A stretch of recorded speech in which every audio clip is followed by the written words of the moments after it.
All right, welcome to Shans with Sparky. I don't even know what to call this, really. It's just a get to know Jared and a bit of a season Shan. And but down here at Cheap Tyres, Jared is the main man down here in Rotorua. Tell us a little bit about Cheap Tyres there, mate. So we've been open here just on 9 months, I think, 8 months. And the Tauranga shop, the Tauranga boys are... I think just on just over 3 years now. Yep, whereabouts in Tauranga are they, bro? 113C Malimi Street. You had to remember the C this time? Yes, yeah. And where are you here, bro, in Rotorua? 27 View Road. Yeah, Yep. So Jared's done a lot for the Speedway boys this season. All the boys have actually over in Tauranga as well. Yep. Stripping tyres and getting tyres for different guys and tubes and all of that jazz. So if you're looking for some tyres for the upcoming season, make sure you head along and check Jared out. Also changing tyres over. They're a big supporter of Rotorua Speedway and the Tauranga boys over there. Yeah, anything Speedway related, we'll take care of it. Yeah, nice. All right, we're going to get into it. We're going to have a little bit of a chat with Jared, just get to know him. If you don't know who this man is beside me, it's JC Speedway. He has grown leaps and bounds over the last 2 or 3 years. Done a huge amount of work behind the scenes for me at Shans with Sparky. Also admin on my page as well, like on the meetings that I'm busy at. He can jump on and put some updates on there and sends me through the photos sometimes of drivers that have won races and started off actually with just a bit of a yarn, and Jared out of nowhere sending videos through to me to post. But firstly, bro, we'll start off, mate. Where were you born and raised? So originally I was born in Tauranga, and then we moved to Wanganui, spent quite a few years down there. And then we moved as a family up to Taupo. That's where we based ourselves for many years. I got shipped off to boarding school, so I spent quite a few years up in Auckland. Yeah. It was quite good, obviously. That's where I got introduced to Waikaraka Park and Western Springs and stuff like that. And then when I finished there, I came back to Taupo and based myself there. Yeah. And only recently, 9 months ago since this place opened up, moved across here to Rotorua. Yeah, so as he said, he moved across here. Luckily, with me and my job at Worth, I used to go catch up with Jared most lunchtimes on a Thursday when I do down in Taupo, and become quite good friends, and through that, sort of helping him build his page and build my page, and talking about different little bits and pieces. But how did JC Speedway start all of way back then, mate? So originally... Obviously, I've been involved with Speedway for quite a few years, just as a spectator, crewing for a couple of the boys and whatnot over the years. And then I actually broke my hand and was off work for just on 4 months. Got bored, started going back to tracks, and then it was the Huntley stock car teams, New Zealand stock car teams. I just put a little bit of a montage of the stuff that I... There was a meeting before that, though, I think, as well, that you... I think you sent me a whole lot of stuff that's like like guys getting crashes, and then... It was, the Huntley teams, that sort of the montage that you put together. And that's what started it all. I sent that across to you, and then from there it was like, I'll go into this meeting next weekend. Do you want stuff from that? Yeah. And then I slowly twisted that rubber arm of yours to get a social media page to start posting of your own, because the stuff that you were doing for me was unreal, but I just thought you should be getting most of the fruits because of the fact that you were out there going there and doing a lot of stuff. And when did it sort of click into gear with you that, hey man, I've actually got something here? I know, the likes of Blake Speedway and Petrol Fumes were around, and those guys, but you sort of offer a different point of view. You normally go to a different part of the track than everyone else, but where did it really start to click in with you? Was it when my page, it started getting a lot of views on my page? I think obviously watching the stuff getting the traction from your page was like, there was a kind of a realisation of like, I might actually be half decent, not just point and shoot as someone like reading a race and stuff like that. It's progressed along from there. I guess mainly it was just recognising from your page. Yeah, it was like, there's people like it, and I enjoyed it. Like I said, travelling around rather than sitting at home. Obviously, I based myself out of Taupo for many years, so you can watch so many races at that Taupo Motorsport Park.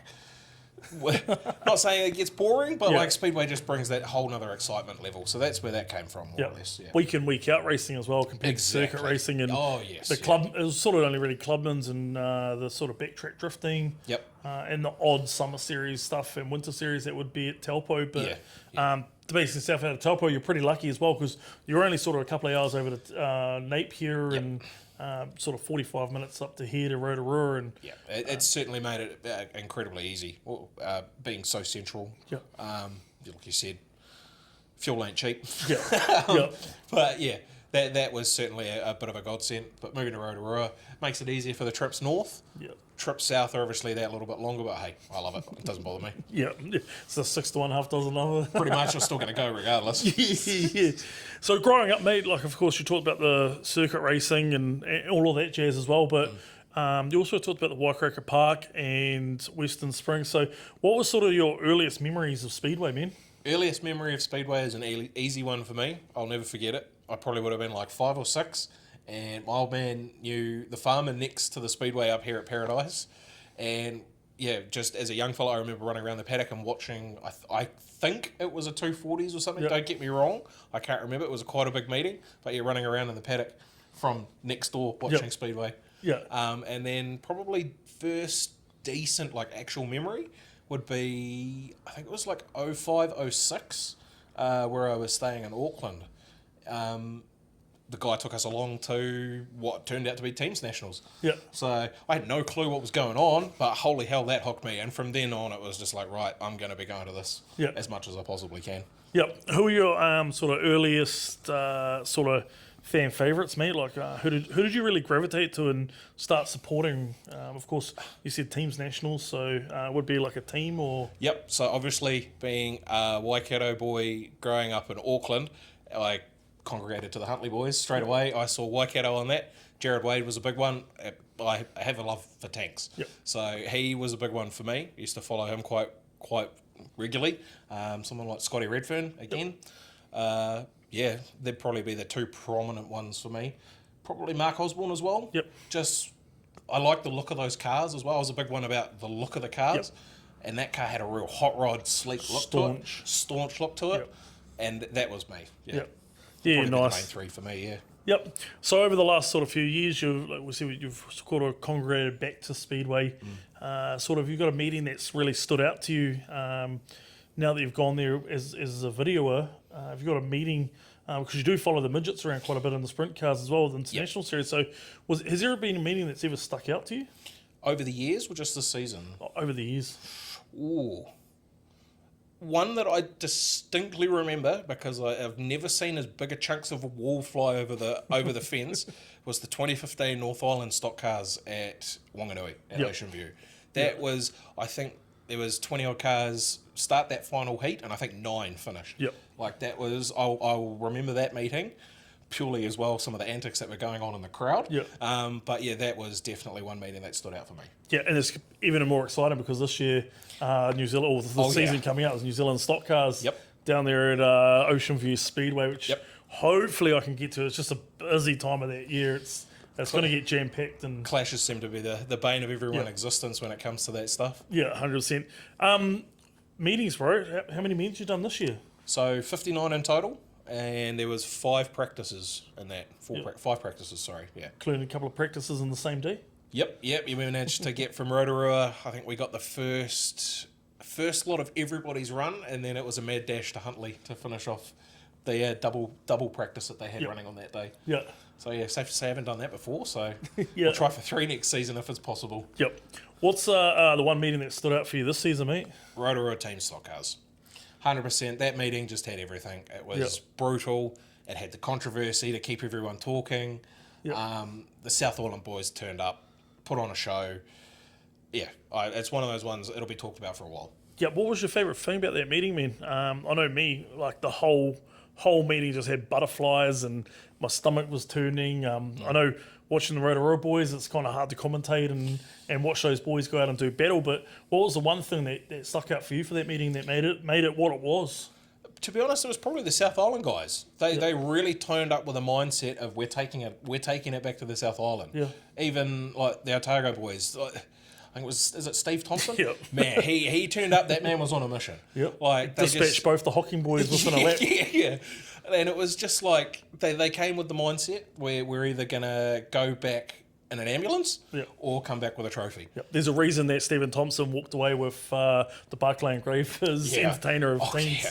Yeah, yeah. That meeting for me is a big one as well. I think it was fitting for the years and years of going forward. I talked about to you the other day about the Eastern States Titans, the Tasman Thunder, the Greymouth Grizzlies, those sort of lads coming up, and of course just recently the Otago Outlaws and the Central Coyotes making a trip up from the South Island, and about time, or not about time, but it was only a matter of time that Christchurch was going to win it, which is fitting because they've been coming up for years and years and years. Either them or the Otago, because Otago, the first year that they had, they finished fifth, and this year I think they finished fifth or sixth as well, which is a ruthless effort considering they left on a Wednesday just to get here. Yeah, and that's the side that that we don't tend to see as well, is the week leading up to it, the preparations, the travels. Well, it's more the travel, man. Like with us with Callum's car, we're still working on the car on Wednesday night. Thursday loading it in the trailer. That just adds 2 days of prep you don't actually have. And that variable of the ferry as well. I know it caught a couple of people out with the was it street stocks? New Zealand street stocks. Yeah, a couple of people Cody Gooch and Ellen missed out because that's another thing that it's a whole other variable that comes into it with guys coming from that far. Yeah, it's pretty ruthless, but it's going to be epic next year. I know, talking to Stephen Thompson just yesterday, that they've got the sort of same 6 guys that are keen again next year, and I know they want to take it to the deep south, and I think Dunedin, it'll be a ruthless track down there. I love those Dunedin boys, between the street stocks and the stock cars, and of course one of my real good mates, Matt Stewart, down there as well. It's going to be epic if it gets down there. I know it's going to be really hard for any North Islander to bring it back north. It's going to be one of those tracks where it's you're going to have to leave everything out on the track every race. Very much so. Yep. Are you going to head down this year? We're in the plans to get down for a couple of South Island meetings, all going well. Yep. Be the first time you've ventured down there? Haven't been to any tracks in the South Island yet. I've been to circuit racing down there, but I haven't been to any Speedway meetings yet. Yeah, I'm excited for you to see some South Island street stocks, to be true. I keep hearing about that. That's that I've heard again. That's that whole nother level. They just bring that whole nother level. Yeah. Stock car teams was good this year, and of course Christchurch, Woodford Glen. I'm definitely going to be there supporting the Rotorua Rascals and getting down there. Season kicked off for you, mate. As always, Wanganui. Wanganui. That seems to be the annual congregation down there to kick off the season. I got a soft spot for that track. They always turn it on. The turn one push for the stock cars and super stocks down there it's world famous almost. As soon as you see Fetu and Dion Black on the pole line, you know it's going to be a good night, eh? Yep, and that numbskull racing, those two like to get together quite a bit. Yeah, quite good that, talking about the numbskull racing, 36V, name escapes me now, but he actually was in Rotorua for many years, and then he sort of just had a lot of car problems, and this year it was actually good to see he's won the Stewards of the Year for the Ocean View Speedway, but also Ocean View holds a special place to your heart, of course, being from Wanganui, but being really close with Anthony and him getting into meetings and all that jazz, mate. And that's a thing, like, it's not the cheapest thing to do, and $30 every meeting or whatnot, it goes a long way. When you go there 6-10 times a year, like, so that stuff goes. It's massively appreciated when it comes to my side of it. And also like a little bit off the side as well. If you're out there, make sure you go along and subscribe to this guy's YouTube channel, because that's what really oils the machine. A little bit here and there from YouTube and watching your content, and don't skip the ads. Watching the content really helps him out a lot. And from when I watch meetings, I know. I only watch Jared's meetings because he's got the same perspective that I see, and I know leading up to events, the amount of times and hours you put into A, giving me footage, and B, giving teams footage that have been the last couple of years. So that must be quite cool as well, that you've got teams actually asking you, hey mate, we've got these guys at teams. Can you do me a little montage and you just release it to YouTube and no one else can see it? And that 100% is worth more to me than trying to make $1 million off it type thing. I'd just make $0 off anything. I don't really care. The money side of it is no issue to me. Like I'm not fussed about that. I'm here to have fun.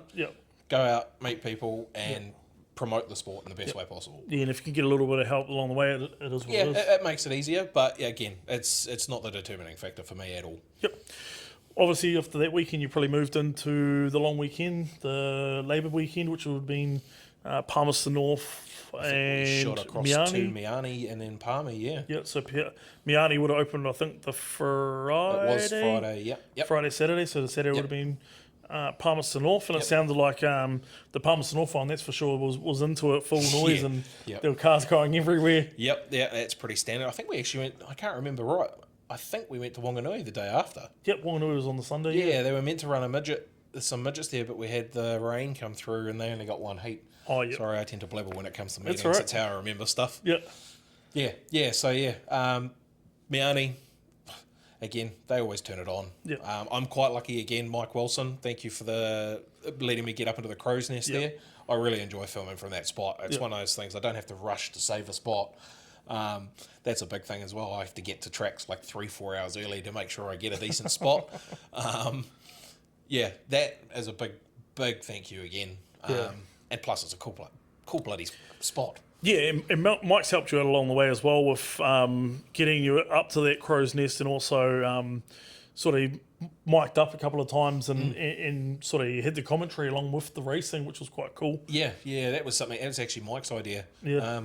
It did have a couple of issues just with obviously the quality of mic that I had, just the Bluetooth and whatnot. But hey, you got to give it a go. Yep. Yeah, so like within those 50 odd meetings that you've done this year, you would have done a lot at Rotorua, and where was the track you sort of travelled to the most this year? I think the most that I actually did was Palmy. Yep. Purely, I think they went on a really good run of everyone else seemed to get rained out, and Palmy would somehow push through and get a meeting. Yep. Obviously now I'm living in Rotorua, living about 2 minutes from the track. It's quite easy just to go across there now. That's been a lifesaver. I'm not gonna lie. Yeah, especially for when you need to save seats. Me and you normally meet up there on a Thursday, and you chuck your seat at one end, I chuck my seat at the other end. Yep. I think I might have to look at getting the van and bringing a couch up at this stage. Yeah, so I'll go back to your sort of videoing as well, man. Sort of, what was the main reason behind going to the video? Because going there as a spectator, you're like, yeah, this is cool, but then when you pick up a camera, it's like you don't actually get to see much racing. Yeah, I'd experienced that with the crewing side of it. We only get to see 3 races every night. Yep. Not saying I didn't enjoy that, but there was that side of it as well. I didn't get to see the racing, and that's what I enjoyed about Speedway. Yep. So it was awesome getting on the spanners. I learned quite a bit how they work and whatnot. Yep. I probably enjoy the spectator side of it more because of that now as well. But I used to dabble. I got my own private YouTube page, and a couple of the drift boys and whatnot over the years used to chuck GoPros in their cars, and we used to go drifting down the abandoned prison down National Park, and basically have free range and make videos, and just always dabbled with technology and that kind of stuff. And then when this came about, everything that I dabbled with and learnt from there just progressed into this, more or less. Picked up your cell phone rather than a GoPro? Yeah. That's one thing that people don't realise, is that actually do everything off a cell phone. There's no handy cams, there's no special cameras, there's no DJIs or GoPros about. It's all off your cell phone. Yep, just a trusty old cell phone, because we can edit it, everything, watermark, videos, all. They're basically just mini computers these days. Yeah, so much easier. So much easier. And then again, to say double meetings and whatnot, I don't have to worry about taking a laptop, setting that up, trying to find internet and whatnot. Internet's fast enough these days. I go into town somewhere, park up next to a cell tower and have breakfast. By the time you finish breakfast, the video's uploaded. Yeah. So it's, everything's cell phone these days. Yep. Of course, doing heaps of meetings at Palmerston North, mate. Of course, Palmerston North Superstock teams were there as always. They also have quite a cool thing with the teams invasion with stock cars and superstocks. But the midgets this year, they turned it on quite regularly, even if they had little fields. The likes of Mitch Fabish and Alec Inslee and the likes of those guys, Shane Dewar and I remember Mitch having a very memorable night there, tipping it on his lid and then getting refired and charging back to the front. So that track, there's a natural progression up to the wall there, and midgets running the wall at Palmy is seriously impressive. It's so cutthroat. You're either gonna pull off a fast lap or try go for a hot dog stand, more or less. Like Alec Inslee did. No comment. Yeah. So the midgets are a class that Jared follows quite a bit. As we talked about the international series, of course, international series this year was a little bit of a fizzer. We still had Kenan McIntosh. Kenan McIntosh. He was a USAC winner. Or is the current USAC. Yeah. Quite cool that 2 years in a row we had Buddy Kofoid that was one USAC, and also he wasn't one USAC. The guy that ran the Greenway car. Seavey, Logan Yeah, Seavey. Logan Seavey, of course. He was the one USAC, and then Yes. this year we've had the Kenna McIntosh come out with the King TRD from Way Racing, which is quite cool. Like we said, a little bit of a fizzer, but still pretty good to keep someone like Kennan out here. Kennan's a class act. Yeah. Like, he again came fairly like similar car to what they run in the States, and within 3 laps and hot laps, he was basically on the pace. Yep. Bit of a shame that I think the first meeting, one of the meetings, again, weather affected. Like, they tried to push through where they probably shouldn't have. It was a bit sketchy. But when you've got someone who's come across halfway across the world, you've got to at least try. Yeah, and the amount of money that goes in behind. Exactly. I mean, you've talked about it before. I'm going to chat to a guy that has brung a driver out a few seasons ago. Him and his dad bring a driver out, and we're going to talk a little bit about what goes on behind the scenes, because it's a lot of money to bring out one of those drivers, and you can see why they try to push through. Yeah, even to bring a driver out, and midgets in general, they're not cheap to run. Oh, hell no. They're probably one of the most expensive cars in motorsport to run when it comes to it. Yep. Running sort of the midgets at Waikareka now full time. Last year we said goodbye to Western Springs Speedway. Quite lucky to get up there for the New Zealand midgets last year. But what do you think about the new Waikareka Park for open wheelers? It promotes 3-wide racing Yep. and multiple lines. The banking at that place is the first couple of meetings there with midgets and like super saloons and the saloons and more open wheels. Yeah. Fantastic. Yeah. Like, it's going to be an awesome place when they finally get that place up and running smoothly. Yeah, and everyone was quick to judge it this year about how crap it was up there at Superstock Teams Nationals, but it is growing pains. Yeah. And they did have that period through, I think it was like December, January, February, where it was just they couldn't get the track up to scratch. And so it is growing pains. And I think this year they're going to come back bigger, better. 100% with the off season to work the track. Hopefully not as much Mother Nature involved. Like, I knew there was a few meetings, 2-3 days leading up, where you get 30-40 mil of rain. It's hard to get a track, regardless. It doesn't matter if you stand up here. Yeah, unless you stand. Yeah, well, hey, maybe They can rain right up to race start. maybe we should start leasing them out.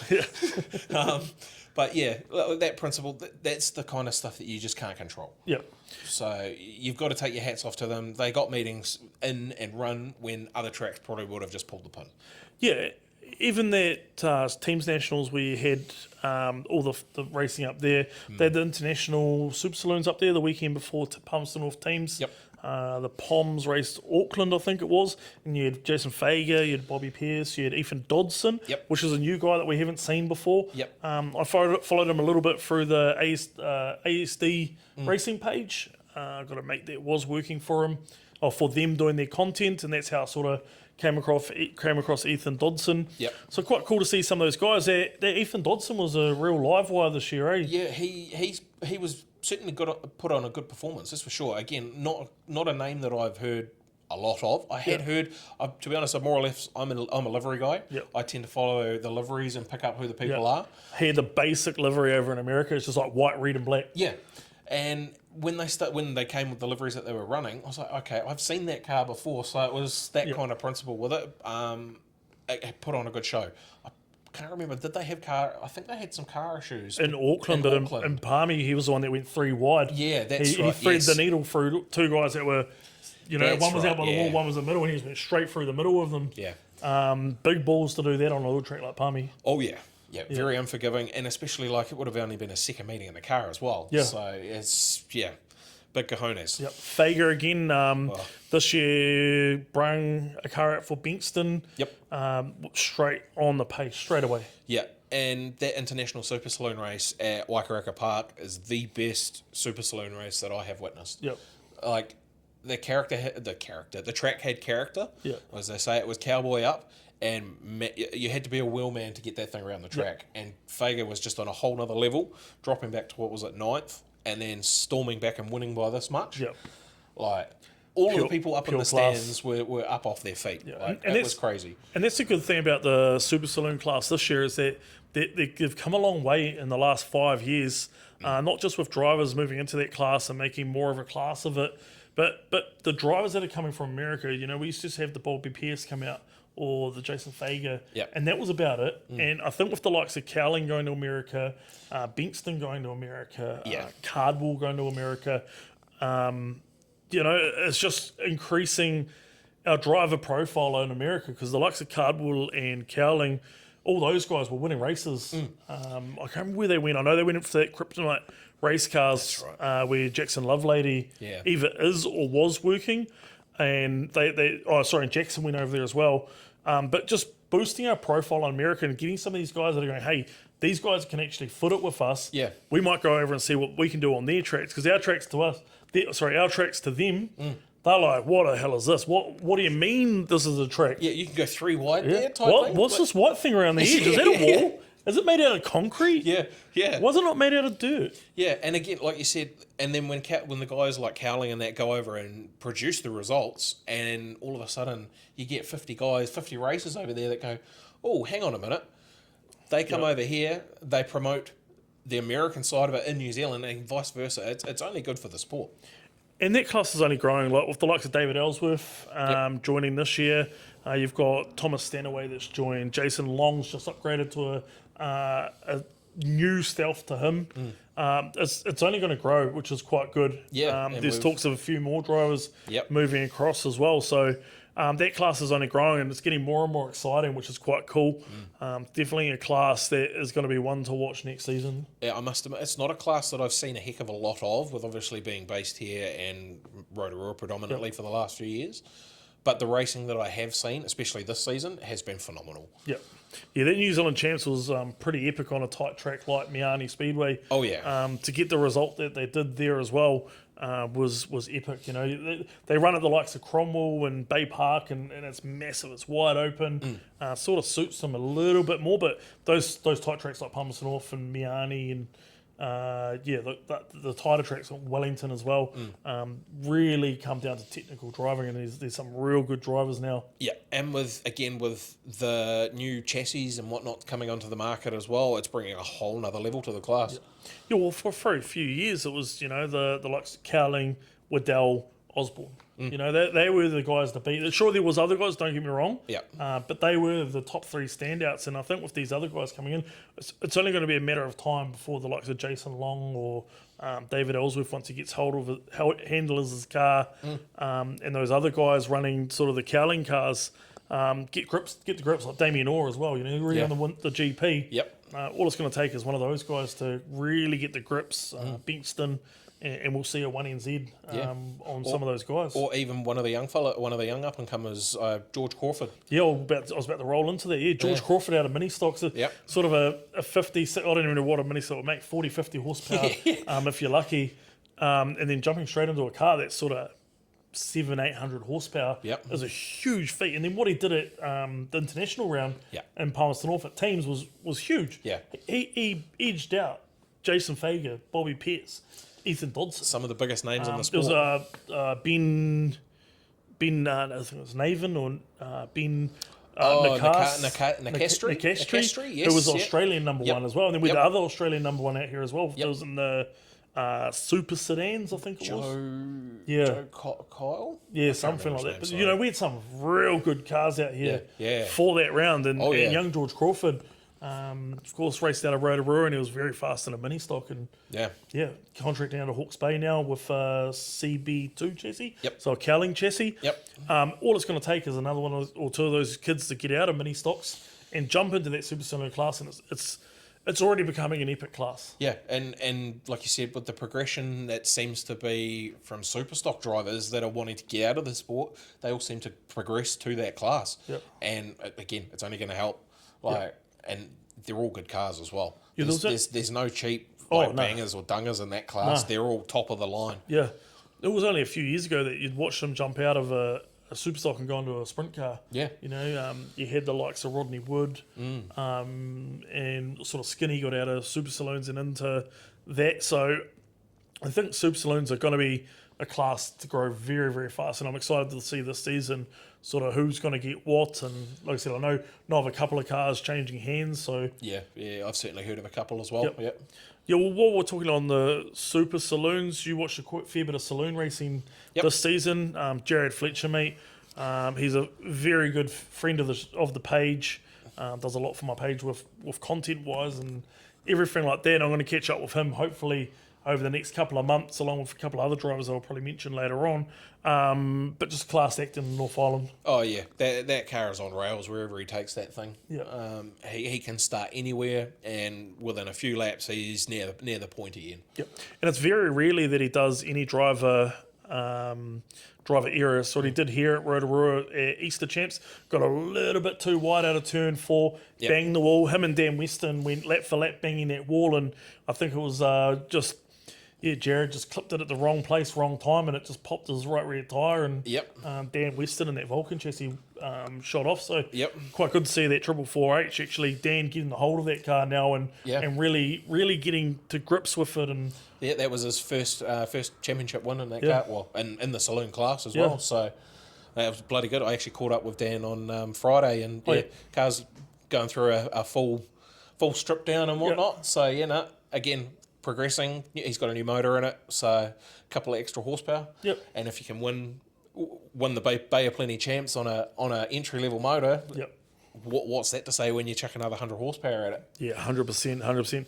Another driver for me this season that stood out sort of the North Island wise, didn't really see too much South Island racing of the saloons, but Jonathan Mason, the 81P, jumped out of the tiny rod and into the stealth chassis. It's a little bit of an older stealth chassis. It was the X2NZ 47T George Phillips car that he brung to Kiki and ran as 2NZ. He stepped into that car this year and just went leaps and bounds. He was going really good in that tiny rod, picked up a couple of race wins. But when he got into that stealth chassis, him and Mark sort of worked hard together for a couple of meetings down south in Christchurch. I think Battle of the Stocks in another meeting he was down there for. Come back north, raced to Auckland. He was one of the probably most travelled North Island cars this season. Yeah, I did see him around quite a bit, and obviously jumping from a stock car to that as well. Takes some adjusting, I could imagine. Again, was always up near the front.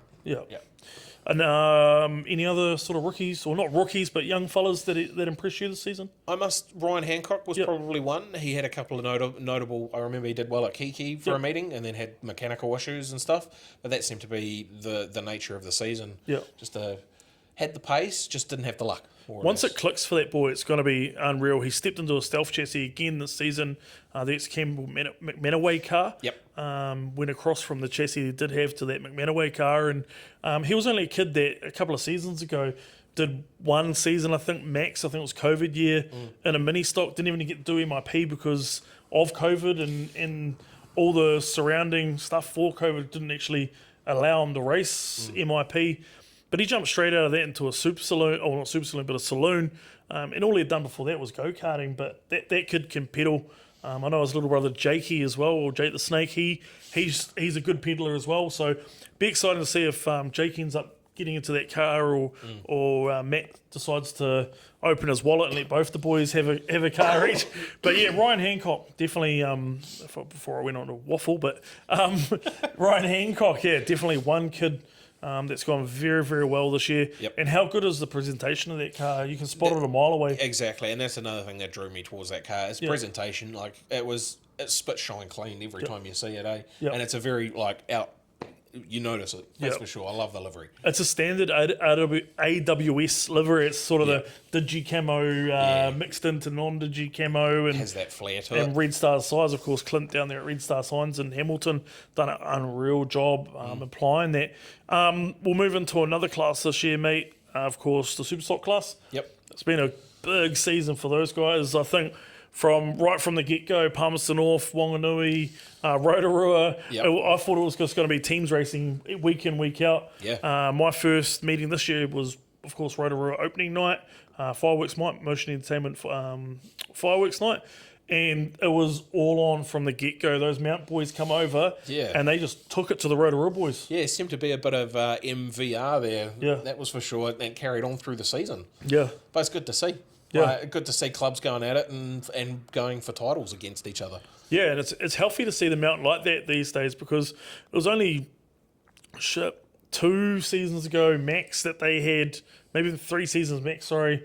They only had 3 or 4 cars. Yeah, very much true. They were struggling to sort of they had the Bay Park Busters, and that was about it. And I know the likes of the Dickey boys, Aiden and I can't remember his brother's name, Ryan, both had stock cars registered as super stocks, and Bryce Carter was another one as well that had a stock car registered as a super stock, just to get those numbers up. Keep the class alive, more or less. Keep the class alive. And what they've done this year, I think they've got like 17 or 18 cars contracted there within the Ashtons, the Mark Dickey Racing, the Pollock boys, all of the 3 cars coming from Huntley. And of course, Nick Monk as well come from Huntley. So they've got quite a few cars, and it's good to see. Well, they've turned into a bit of a powerhouse when it comes to it, really. Like they can turn up and bully their way to a win to some degree. Well, Todd Hemingway was 1NZ last season, you know, and it just speaks for itself.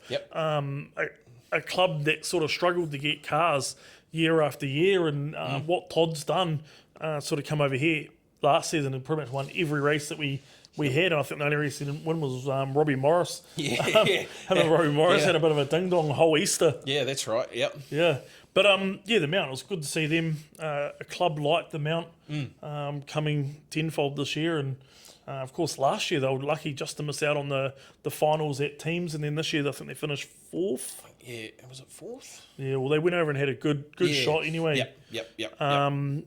Quite a cool thing with the super stocks this year as well is the amount of teams events that's happening between the Huntley, the Palmerston North super stock teams invasion or teams invitation.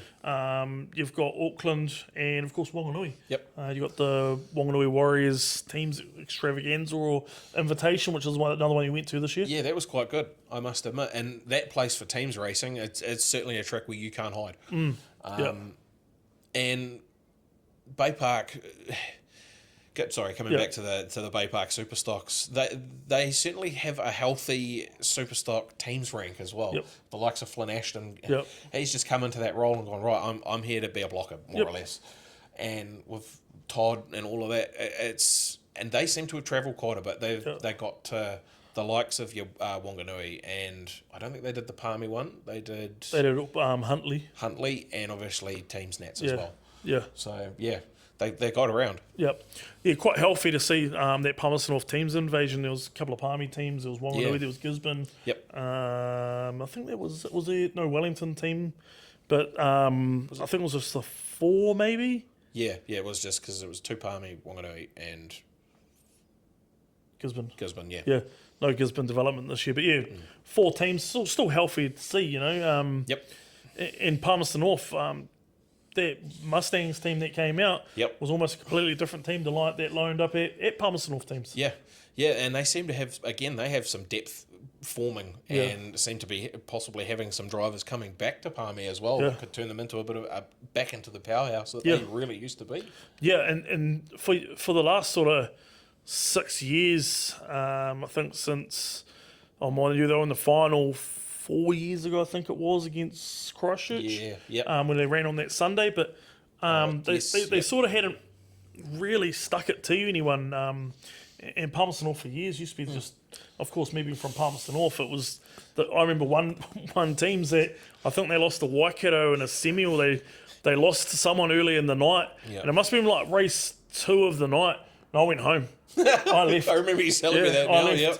I rang my mates to come pick me up. I was not happy. Palmy lost, I'm out. I'm out. I don't care. I'm only here to see Palmy win. And we lost. I walked through the pits and I was fuming. I was not a happy camper. But how times have changed. But super stock teams racing healthy is in this current. And it's getting to the point now where you used to be able to see that every team would have 2 blockers, 2 runners, and a swingman. Now it's like you send Gisborne out there. Everyone can run, everyone can block. Palmerston North out there, everyone can run, everyone can block. Every team out there can run and block. It's you listen to the Tibbs interview with Harley Robb, and he explained it very, very well to Tibbs that you go out there and just race your own race now. You don't worry about the other team. So it's pretty cool to hear that the teams have sort of evolved into that. And the cars have as well. Like, you don't just have cars that are designated blockers. The cars are versatile. That car can be an ultimate blocker, and also halfway through the race be like, oh shit, I need to go now. And then do fastest laps of the race. Yeah, there's exactly what happened last year with like the season gone, season before with Hayden Hart against Great Britain. Yep. We just tried to do laps and laps, and of course they just got him at the last minute. Yeah, but, that was a crazy race. I definitely remember that one. Yep. Gisborne winning Palmerston North teams, 10 years in the making. Yep. Pretty fitting. They've been trying to do that for many years, and they finally got it done, which is got to pay credit where credit's due. Yeah, and that comes back to Peter. He's the reason that Gisborne have the team that they do now, I suppose. Yep. He put in the years, and the Rees boys are just that whole. I can't even put it into words, to be perfectly honest. Yep. Like they are the pinnacle when it comes to super stock racing at the moment. Yep. They're always near the front. They're always punting people off. Like, yeah, they're a crowd drawer. Is the best way to put them. Yep. Of course, Kiki played host to the North Island Superstocks this year. It was a pretty eventful meeting. The first night the ELS dropped out, and we'd had that working the week before, and it just one of those things. Corrosion got into the wires, and for hours we ran around like headless chicken. You're quite lucky that you saw the sort of behind the scenes of what was going on, and we just couldn't get the lap time. We had manual lap scoring set up, and I think every driver, or maybe 90% of the drivers, opted to come back to the next day and do a shortened format, which was quite cool to see, I guess. But Scott Tennant walked away with that first ever South Island registered Superstock driver to win North Island stock cars. Superstocks. That was cool to see, because obviously with the Kiki connection with the stock car team as well. It just goes back, and it's a good reward to someone that puts in an effort into a club. Yep, he always goes fast around the Kiki track as well. He won the stock car Grand Prix there probably about 3 or 4 years ago, when he was 2NZ with the Leach car as well, the QDR. That's so right. he knows the track very well, and just those slick conditions just suited him very nicely. He's a smooth operator. Probably one of the smoothest out there in the country, which is good to see. But yeah, it was good to see Superstocks on the pedestal at Kiki again, and fingers crossed we can sort of get back to a New Zealand title in a few years' time, because New Zealand champs at Kiki would be pretty cool to see. Well, I can't remember if it was the last time they had New Zealand Superstocks there, but man, that fight, the Heat 3 was fantastic. Yeah, the videos are still going around. I won't forget that one anytime soon. Hopefully all those boys from Tubed on Facebook will be able to pick something. I think it was Boot got fed in, and McCabe fed... Yeah, the top 4 on points all got rolled. Yeah, McCabe got someone as well. Oh, Scott Hewson. Yep. Yeah, so it would be good to see if those Tubed boys get some of that footage from somewhere. Hopefully Steve the Mary or someone like that's got some tucked away. Yeah, exactly. I actually sent him a message the other day, and he's got one of mine coming up in the next few weeks. Oh, nice. So North Islands were there. GP, of course, over at Stratford Speedway. They're playing host this year to the New Zealand champs. Pretty cool little test run. I know talking to Kim Sharp before the meeting. I went over there. That's when I did my vlog and caught up over Christmas when I saw my mum. And she was fizzing for the GP. Well done to the track, the track crew, for everything they did for that meeting. Still a little bit dusty, but that's what you're going to get with the track surface at Stratford. If I remember rightly, I think it was incredibly windy, and the track just dried out. Like, it's one of those things, you're putting water onto the track and it's not even hitting the track. Because what do you do? You just play the hand that you're dealt. The racing was fantastic. Like, I didn't hear any complaints. It slicked off, but that's racing. You can tune your car to drive it. And very fitting that Hamish Booker walked away with that as well. One guy that was probably one of the nicest guys in the Superstock class you'll ever meet. Mr. Consistent. He's always been there or thereabouts. He's placed at titles before, but very fitting to win it at home. And he's definitely going to be a dark horse. I'm going to chuck some money on him at the TAB to win the New Zealand title at home. And he did it tough as well with William winning it, and then William not winning it, and then going out for the runoff. And he held his nerve in that runoff. That's for sure. Going up against someone like William Humphreys and that new car he's got was unreal. So Wellington played host for the New Zealand Superstock title. That was a really weird one. I've actually felt for Lexi and Belinda and all the crew down there for the rain out that it was. It was sort of it's hard to The weather this year was just played havoc for everything. But Yeah. you got along to the second night. Yep. Of course, the Sunday. I got egged onto that. Yeah. So you did international. No. I was at Huntley for the stock right. car teams That's invasion right. the night before, I believe, and then the night before that was the qualifying of New Zealand midgets That's right. Yeah, over at at Bay Park. Bay Park, yeah. Yep. So yeah, we got to the second night of that. Very eventful second night. Regan McKenzie getting hung in the fence, and Geez, that I went for a walk and had a look at that. I haven't seen a super stock do that kind of damage to a fence in a long time. Yep. Snap a pole in half was Yep. rather impressive. yeah, Brad McGee's been on form all the season this year. We're just Yep.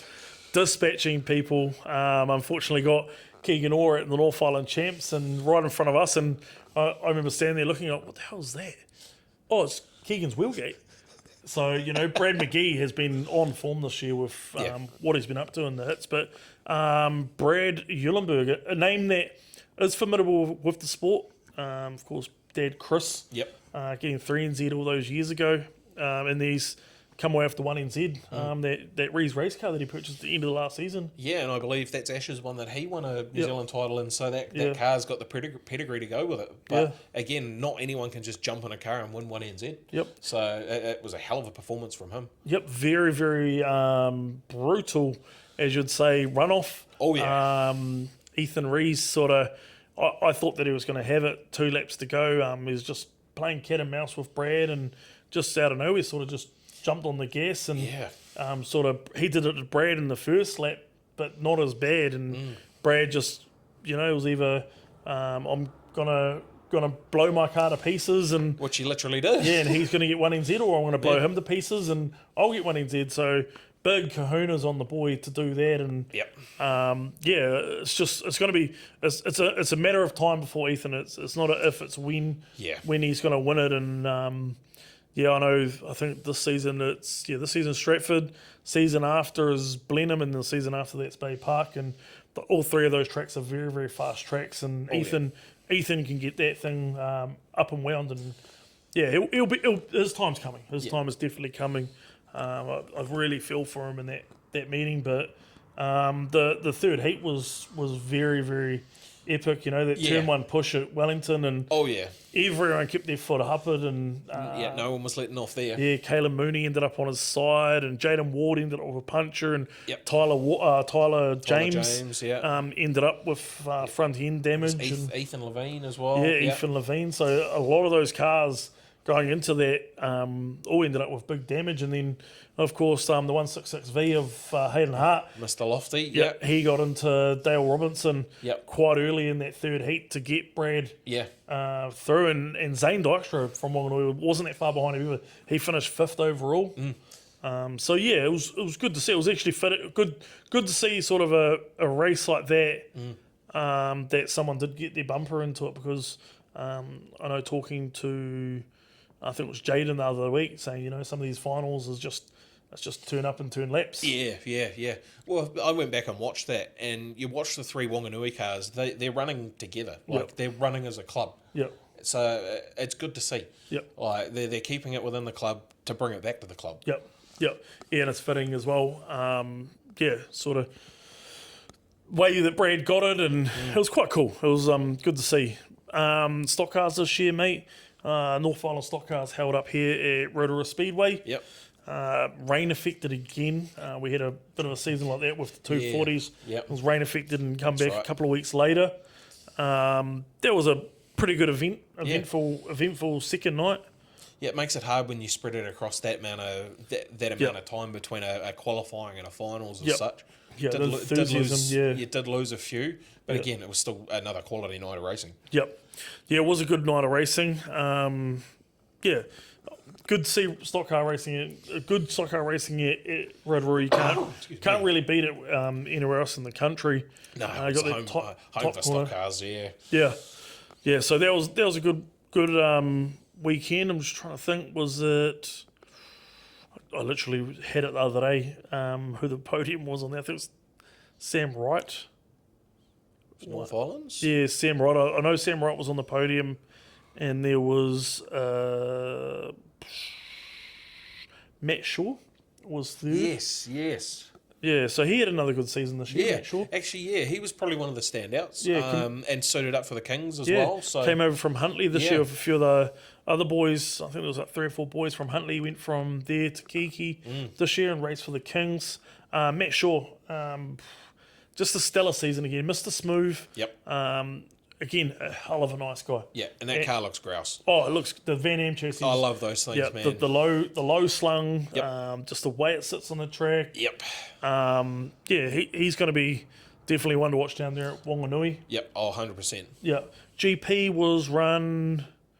Oh, I had all this with me the other day. So the GP was Blenheim. Yep. Yep. Yeah, there was a very fast track there as well. I didn't really get to it. I watched the live stream. That's right, Young yeah. Tyler Helton. Yep. He picked up the win down there. He's a very fast young fella. He's getting a new Rob race car this year. Yep. Teamed up with Ace Performance, a new motor from them as well. So he's going to be one to watch this year. Callum Flavel, my brother-in-law, of course, got second. Very bittersweet for that. We'd battled that engine for the last 2 or 3 seasons. Yeah. Blowing motors, filling with water, and all sorts of stuff in between. And to get away with second in that trial rail was good. And Harley Robb, the one guy I think that's probably going to take out Speedway, the stock car competitor of the year. Yep. He finished third in that, of course, second in the New Zealand's. That was a very good meeting as well. A few of the South Island boys getting on the blocks, and Yep. I know Shane Denham was only minimal points away Yep. from third position. He got dispatched by Bailey Coleman Yep. from Nelson, and it was those South Island boys wanted to try to keep it down in the South Island, and like I said, good to see Tyler Helton. Yeah. He's run chance with Sparky on his car for the last 4 or 5 years, and super proud of him taking out the top spot. New Zealand's Christchurch, I got down to that. Yep. Of course, didn't go to New Zealand's super stocks, but I did get down to the New Zealand stock cars, and what can I say? Woodford Glen know how to put a meeting on. Yeah. Yeah. It certainly looked like a hell of a meeting, and that place is fast for stock cars, man. Super fast teams this year is going to be an Oh, eye-opener, and it's going to be it's going to sort out the boys from the men. Oh yeah, I can see some big wind-offs happening there Yeah. with the speed of that place. Eh? Yeah, I went to mainland teams a few years ago, and I remember James Marshall, the 16H, feeding off one of the Huntley, not Huntley, sorry, the Greymouth tanks, and I'm like, holy crap, that went in hard. Yeah. Yeah. But yeah, the New Zealand's down there. They had 200 odd cars, and yeah, real cool to see. Super cool to see South Island. It's not only second but third as well. Yeah. Long time coming. Of course, Ben Smith had a one a few years ago, but good to see Harley Robb and of course Riley Ethorn, another friend of the page, finishing third. Not really a well-known name in the North Island, Riley. But definitely a young fella that's coming up, and of course he raced for the Central Coyotes this year. Yep. And I think that teams racing helped him out in that final. Yeah. Yeah. Certainly did. And again, it was a battle between clubs. It was battle. It was a North Island South Island battle. Yeah, Harley Robb was getting taken out straight from the get-go in Heat 2, again by the mad Brad himself, Brad McGee. And you got to take your head off to Harley Robb. It's another Ethan Rees. It's been if not win, but more of a podium-wise. He qualified at the New Zealand's in Hawke's Bay when Ben Ellis won it, and I think he won the first heat, and then the next heat blew the motor. Yeah. Qualified in Wellington, I think it was, or just missed out on qualifying in Wellington. And like I said, he's always been there or thereabouts. It was not a if, but it was a win. Yeah. It was just a. Yeah, and that boy's still got many years to come. Prioritised the stock car racing this year over the super stock, and it definitely showed in that new car of his that, to pick up that title. So Yep. yeah, it was quite cool to see. I think the South Islands, Taylor Helton finished up on the podium down there as well. And forgive me, sorry, South Island boys, doing this a week after we're done rerunning this. So I had all this a couple of weeks ago, all laid out, and sort of escaped me now. But Dunedin really put it on down there, and Very much so. yeah. So the stock cars this year were good. Of course, next year the New Zealands are in Wanganui. North Islands are in Wellington. GP are in Invercargill, of all places.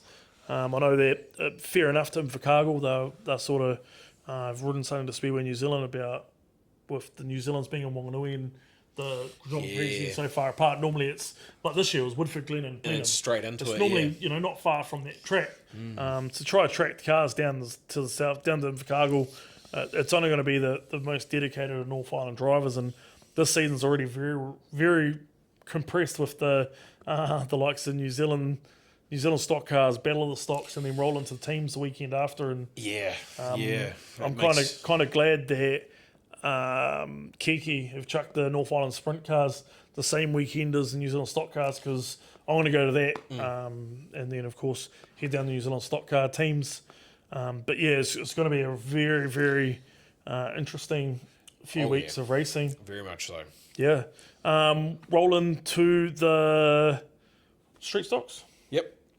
Very entertaining year again this year. Every time they roll out, on whether it goes left or right. Yep. And that's another thing about the street stocks. That element to it as well. Yep. You don't know which way you're going. Yeah. And they are just entertainers.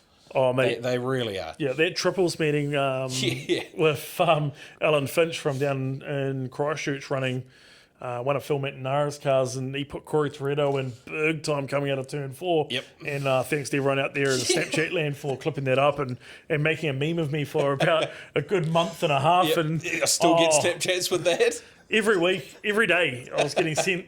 Even if it was just a car driving past someone, it was like, oh, Corey Dorito. And Corey, of doing Corey things and just getting airborne. But Liam Williams, another one this year as well. Yep. That stood up and contracted Rotorua. But he put on a big show at I can't remember what meeting. It wasn't Stumpy, but it was another meeting, sending the 13R car of Steve Howard up and over down there in turn 3 and 4. Yes, that's right. Big time. Yeah. So yeah, the Street Stock boys again put it on this year. The North Islands were over there at Gisborne, who play host this year to the New Zealand title, which is one meeting at the moment. Fingers crossed it hasn't clashed with anything. Yep. It's definitely one I've written in bold letters in my calendar to get to. I have to say sorry to the Street Stock boys, because every year I'm like, I'm going to get to there, and then something clashes or something happens, and I just can't quite get there. So this year being sort of 2 or 3 hours away from home, I've said to Sam Hughes and the committee at Gisborne Speedway, if they need someone to commentate, that I will commentate. Yep. Of course, if things fall into place, I'll commentate. Otherwise, I'll be there watching, that's for sure. Not going to lie, I'm pretty much the same as you. I've got it in bold. I'm going to try be there. It's top of the list for that weekend. Yep. Yep. Yeah, Street Stocks last year at New Zealand's Nelson Speedway. There were just cars going left, right and centre, and I have to take my head off to the Christchurch boys. That final, the C versus D, just went next level. Yep. Brutal. Paul Leslie, who's one of, again, a friend of the page, getting 1NZ. You know, he's two times 1NZ now in the street stock class, which is one of the hardest classes to get a New Zealand title. And those Christchurch boys, 1, 2, 3, 4, and 5 NZ. Yep. You literally can't look away for that. For years, it's been Christchurch, Dunedin, and this year was definitely that. Yeah, well, the street stock, the South Island street stock boys seem to just have that whole another level of intensity of racing, eh? Yeah, and respectfully doing it as well. Yeah, exactly. There's no one like doing big park shots or no one's getting injured. Yeah, no one's getting injured. Like, I think it was Sean Palmer. Sorry, I forgot that wrong. The 315D. He got hung in the fence in the final. And young Musgrove, Andre Musgrove, out of mini stocks, he got flipped over in the qualifying. And there were cars going left, right, and centre. And Big Bad Booney, one of my favourite drivers, Daniel Baldwin, Danny boy, he'll love that. You know, he got it right into it as well in the repechage to get some of those Christchurch boys through. And I'm pretty sure that's where Mike Jones ended up coming through from as well. But their street stock class, one of my favourite classes. Hands down, I can't say that any other class is more entertaining that I think of anyway. No, like, and again, every time they go out on track, there's some kind of new, I don't know, I don't even know, like they just bring something new every time they go out. And again, it's one of those things I keep hearing. I need to get to the South Island and see the street stocks because they're a whole different breed. Also have to have a big shout out to Blake Castleton this year. Took a season off. Had a little bit of medical stuff going on. Wasn't allowed to race, but he he chucked a lot of people in his cars this year. Scott Tennant jumped in the car over at Rotorua. Yep. We ran at Kiki for the first time in a long time, and he chucked Caleb Hayes in the car, stock car driver out of Kiki, and he also raced the Stumpy here that he won the year before. Yep. Also chucking guys like Matt Pedersen in there as well, the 2NZ from Christchurch up at the 290s, I think it was, in Auckland. Taylor Lynch, the 99N, he raced that as well. So, yeah, I have to say a big shout out to Blake Castleton for chucking these guys in his car. A lot of people would just fired the car into the barn or into the shed or tucked it away and just left it there. But he loved it. He jumped at the opportunity. Even Dan Curran had a skid at the end of the season. Sort of didn't piss and moan when the car was a little bit mangled and had to fix it. But just an all-round good competitor. One of my real good mates. He's a real good guy. He was meant to contract out of did contract out of Christchurch. But yeah, definitely it's going to be a cool season next year to watch him. See, cool for this season as well with Shane Bracken and the likes in Rotorua. The class in the North Island's growing very, very fast. You see the Corey Torettos, the Rory Walters, the likes up there in Auckland. They're growing up there. Auckland's growing, Rotorua's growing with Shane and Dan Curran, of course, the Castleton boys, Cam, Blair, the dad, and Blakey. Then we've also got Sean Hall over in Stratford with a big driving force over there, and introducing the street stock teams over there as well. I must admit that was quite a good meeting. We had the Nelson Knights come up from Nelson. It was did Christchurch go again there today? I can't remember. I know they were the year before. That was the year before, yeah. But I know Cody McCarrison, he led a team up there with Taylor Lynch and I can't remember if Musgrove went. But cool to see the South Island teams come up to Stratford and do a teams event like that and only bring 4 cars as well. That was a very, very quite cool this year. I have heard rumours that there will possibly, if not be a Rotorua team, but be a North Island team at State of Origin. Oh, yeah. So that'll be cool. That'll be quite cool. That could be worth a trip, that's for sure. Yeah. I've got other things in the background going on that I'll release later on that are going to chew up a little bit of my budget. But that is definitely one meeting I want to get to. That and Battle of the Street Stocks in Dunedin is the other meeting I want to get to. Of course, I have to get to a meeting in Dunedin. I want to try and make it this year, even if it's just for a club night or Dunedin Champs or Dunedin Street Stock Champs or something like that. I want to make it down to Dunedin because those guys down there, what they do for my page and the likes of Shannon Simon, Peter Thompson, all those boys, Ben Jenkins, Mitch Lavender, Matt Stewart, one of my real good mates. All those boys down there, what they do for my page is just unreal. So I owe it to them to get there. I just need to find a right time. And it's one of those things with your commentary gig and trying to fit everything else, and it's not as easy as just we'll jump on a plane and we'll go down. A lot of people say that. They're like, "Oh, why don't you just go to this meeting, man?" Between Kiki and Rotorua, that's where I'm based and that's where my loyalties lie. And if I can, I'll get away, and if I can't get someone to fill in for me, then I have to sort of do that meeting. It sort of happened a couple of times this year that I wanted to go somewhere and I couldn't.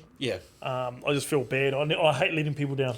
Well, it's kind of a gig that you can't just put anyone into either. You know how everything works up in the commentary box, and someone who's never operated a commentary box at Kiki could walk in and be like, it could be absolutely atrocious. And then in turn, it only hurts the meeting. Yeah, it does, 100%, 100%, you can't just walk away. Yeah, I'd love to get down to Dunedin, though, and maybe jump up there with Daryl Shuttleworth, a guy that I sort of look up to and talk to quite a bit about commentating. But, the Street Stocks, that was for sort of them for the season. I'm excited for this season coming. Again, one of my favourites. Top 3 classes. Another cool thing this season, one of my favourite meetings of the year, of course, the New Zealand Sidecar Champs at Kiki Speedway. A meeting that I knew was going to be cool. I follow them quite a bit. The likes of Robert Miller from Palmerston North. Talked to him quite a bit. Wingnut on the 5P bike. Growing up knowing him and Then also the likes of the boys that got 1NZ, the Henner and Jackson Henner and I can't remember the guy's name. It's again off the top of my head. Those guys, watching those guys race for years and years. Of course, Paul Humphreys from Invercargill used to be a rider out of Palmerston North, and one of my mates used to swing on him. Patrick Larson had a season off. And watching that commentating the New Zealand title is up there with one of my highlights of commentating. I've done New Zealand stock cars, I've done stock car teams of New Zealand sprint cars, but I think that meeting was one of my favourites. Just the atmosphere around the track, and the bikes that were there. There was sort of, I think, 30 odd bikes, which doesn't sound like much, but for a New Zealand title for a sidecars is quite cool. Yeah, and going back and watching, obviously I wasn't there, but I went back and watched the Broadcast Co Motorsport live stream. Yeah.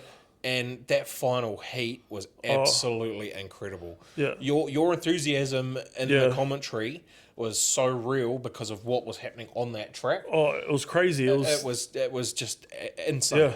Well, right from the start, those South Island boys, the 23C crew, them spinning literally on lap one, and then Chuck Gannon and his crew from Kiki trying to keep with the front two, but those front two boys were just out and done, and I literally thought Paul Humphreys had done it, and he ran a little bit wide out of turn number 4. I literally can then replay the whole race in my head. Yep. That's how memorable it was. Yep. But he got the run out of turn number 4, and the boys from Wainui just went up straight up the inside of him. Yep.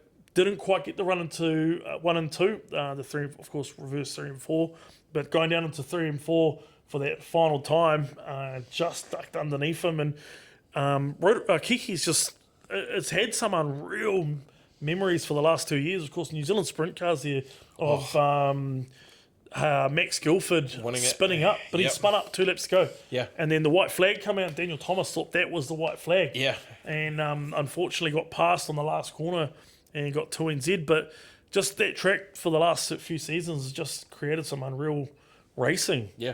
Kiki has always been famous for that over the years. Yeah, so definitely it's one of the meetings that stick out for me for the season. 100%. Not just because of the way it was, but it was just everything around it. Getting to work with Hayden Guptill's dad, Brian, who runs up there at Rosebank. Had chats with him, so you could possibly see me at Rosebank this year commentating a couple of the meetings. Hopefully, we might try to get up there the Broadcast Co Motorsport as well. He has talked to us about live streaming a couple of meetings out of there this year. That'll be cool. Yeah, so be another track for me that I haven't commentated at. Yeah, to be honest, even living in Auckland, I never got to there. No, we talked about going at the end of the season, but just rainouts happened, and I think I definitely want to get up there this season. But yeah, the sidecars were just definitely a crowd favourite for me this year. Yep. Turn our attention to the midgets. We touched on the international series a little bit, but the standout meeting for me this year for the midgets was the New Zealand champs. Yeah.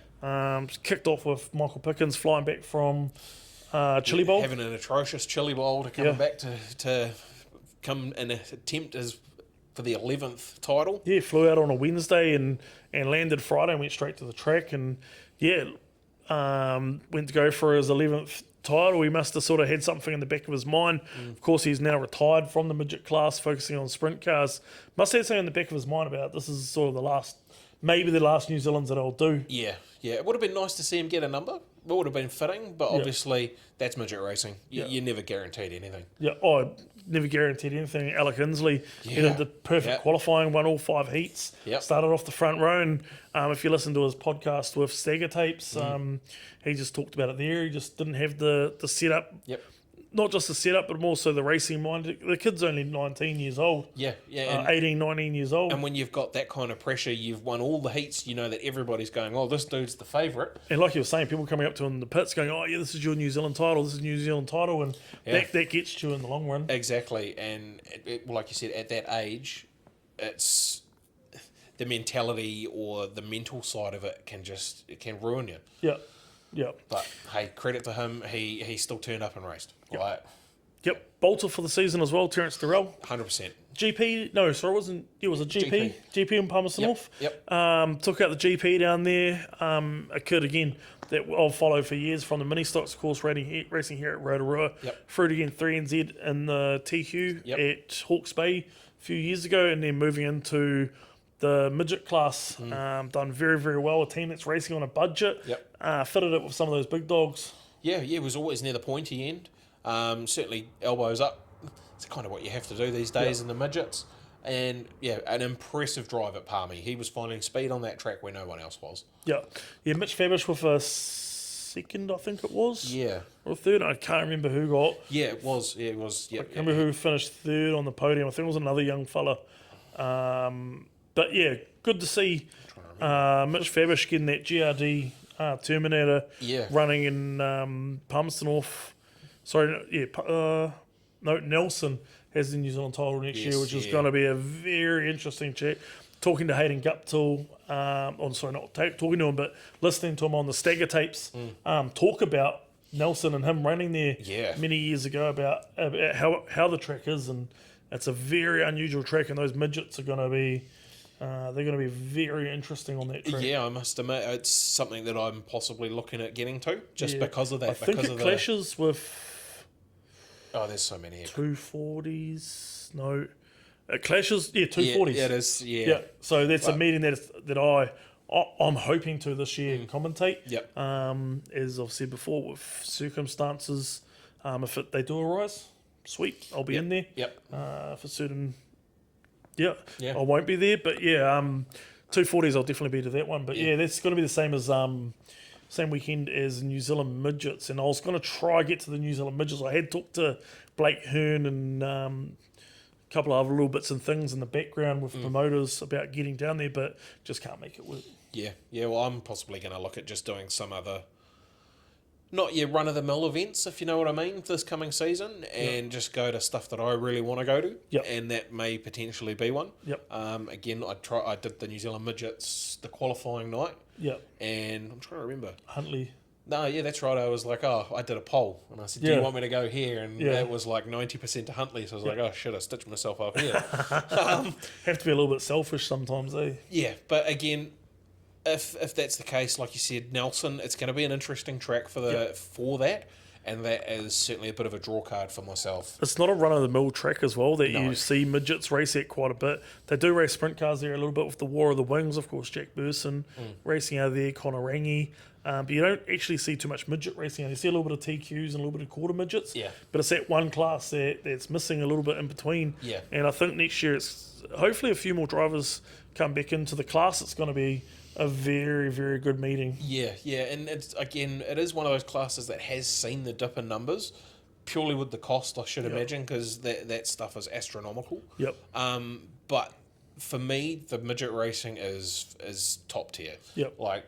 And again, when it comes to Nelson, just the combination of midgets and Nelson, I feel that could be a really interesting combination. So for myself, I think that's probably where I might, even though 240s, I haven't missed the 240s, and God, I couldn't actually tell you. Yonks. So we'll see. We will see. North Island champs over there at JC Speedway as well, and Trent Way came to grips. Not sort of come to grips.